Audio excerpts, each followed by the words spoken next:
நம்ம இந்தியாவை சுற்றி மொத்தமாக எத்தனை நாடுகள் இருக்குது, அந்த நாடுகள்லாம் எந்த அளவுக்கு இந்தியாவோட எல்லையை பகிர்ந்துக்குதுன்றது தான் இன்றைக்கான வீடியோவில் நம்ம பார்க்க போகிறோம். நம்ம இந்தியா வந்து தெற்காசியாவில் இருக்கக்கூடிய ஒரு மிகப்பெரிய ஒரு நாடு. இந்தியா வந்து நில எல்லை, கடல் எல்லைன்னு அதோட அண்டை நாடுகளில் 2 வகையில் அதோட எல்லைகளை பகிர்ந்து கொள்ளுது. நிலத்தோட அடிப்படையிலேயே இந்தியாவை சுற்றி 7 நாடுகள் இருக்கு. அதுவே கடல் எல்லைகளில் 2 நாடுகள் இருக்கு. நில எல்லையில் இந்தியாவோட அதிக அளவு எல்லையை பகிர்ந்து கொள்ளக்கூடிய நாடு எதுன்னு பார்த்தீங்கன்னா அது வங்காளதேசம் தான், அதாவது பங்களாதேஷ். இந்த நாடு சுமார் 4096 சதுர கிலோமீட்டர் இந்தியாவோட எல்லையோட பகிர்ந்து கொள்ளுது. இந்த நாடை மேப்ல பார்த்தாலே இந்த நாடே இந்தியாக்குள்ள தான் இருக்குமே. இந்த நாட்டை சுத்தி 3 பக்கமுமே இந்தியா தான் இருக்கும். ஒரு பக்கம் கடல் இருக்கும், அந்த கடலும் இந்திய பெருங்கடல் தான். இந்த நாடு அமைஞ்சிருக்கிறதே இந்தியாக்குள்ள தான். இந்தியாவை சேர்ந்த எந்தெந்த மாநிலங்கள்லாம் இந்த நாட்டோட எல்லையை பகிர்ந்து கொள்ளுதுன்னு பாத்தீங்கன்னா மேற்கு வங்காளம், அசாம், மேகாலயா, திரிபுரா, மிசோரம். இந்த மாநிலங்கள் தான் பங்களாதேஷோட அதோட எல்லைகளை பகிர்ந்து கொள்ளுது. 2வது இந்தியாவோட அதிக எல்லையை பகிர்ந்து கொள்ளக்கூடிய நாடு எதுன்னு பாத்தீங்கன்னா அது சீனா தான். சீனா சுமாரா 3488 கிலோமீட்டர் இந்தியாவோட எல்லையை பகிர்ந்து கொள்ளுது. இந்த எல்லைக்குட்பட்ட பகுதிகளில் எந்தெந்த இந்தியாவோட மாநிலங்கள்லாம் வருதுன்னு பாத்தீங்கன்னா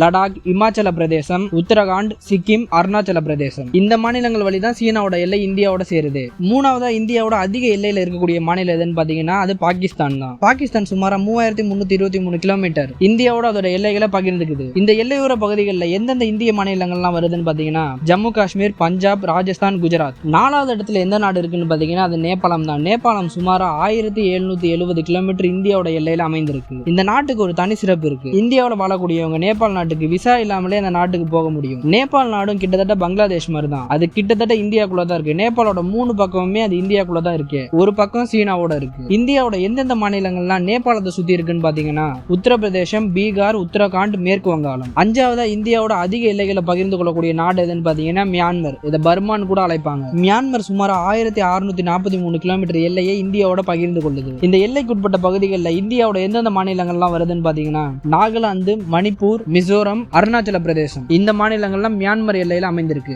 6வது இந்தியாவோட நில எல்லையை பகிர்ந்து கொள்ளக்கூடிய நாடு எதுன்னு பாத்தீங்கன்னா அது பூட்டான். பூட்டான் சுமார் 699 கிலோமீட்டர் இந்தியாவோட எல்லையோட பகிர்ந்து கொள்ளுது. எப்படி பங்களாதேஷ், நேபாளம் அதோட 3 பக்க எல்லையை இந்தியாவோட பகிர்ந்து கொள்ளுதோ பூட்டானும் கிட்டத்தட்ட அதே மாதிரி தான். கிட்டத்தட்ட பூட்டானோட 3 பக்க எல்லை இந்தியாவை சுற்றி தான் அமைந்திருக்கு. அந்த எல்லைக்கு உட்பட்ட பகுதிகளில் எந்தெந்த மாநிலங்கள்லாம் இருக்குதுன்னு பாத்தீங்கன்னா சிக்கிம், அசாம், அருணாச்சல பிரதேசம். இந்த மாநிலங்கள்லாம் பூட்டானோட எல்லையோரம் இருக்கு. இந்த லிஸ்ட்ல இருக்கக்கூடிய பிற நாடுகள்லாம் விட பூட்டானுக்கு ஒரு தனி சிறப்பு இருக்கு. அது என்னன்னு பாத்தீங்கன்னா இந்தியாவை சுத்தி இருக்கக்கூடிய நாடுகள்லயே பூட்டான் தான் இந்தியாவோட அதிக நட்பு நாடா இருக்கு. 7வது இந்தியாவோட நில எல்லையை பகிர்ந்து கொள்ளக்கூடிய நாடு எதுன்னு பாத்தீங்கன்னா அது ஆப்கானிஸ்தான் தான். இந்தியாவோட ரொம்பவே குறைந்த எல்லையை பகிர்ந்து கொள்ளக்கூடிய நாடுனா அது ஆப்கானிஸ்தான் தான். ஆப்கானிஸ்தான் சுமாரா 106 கிலோமீட்டர் மட்டும் தான் இந்தியாவோட அதோட எல்லையை பகிர்ந்து கொள்ளுது.